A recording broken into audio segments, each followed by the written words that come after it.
mga binati ug minahal kong matalom nun. Today is Friday niya, first grand alumni sa SGA or East Jolly. I hope nga magmalipayon no sa pag-celebrate sa inyong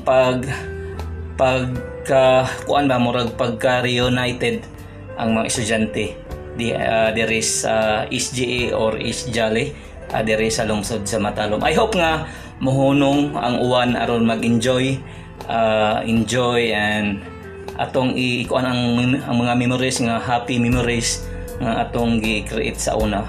Balikon ko, happy first grand alumni sa mga estudyante sa SGA or East Jolly diri sa lungsod sa Matalom from Iko Pipi and Team Pahulyo diri sa lungsod sa Matalom.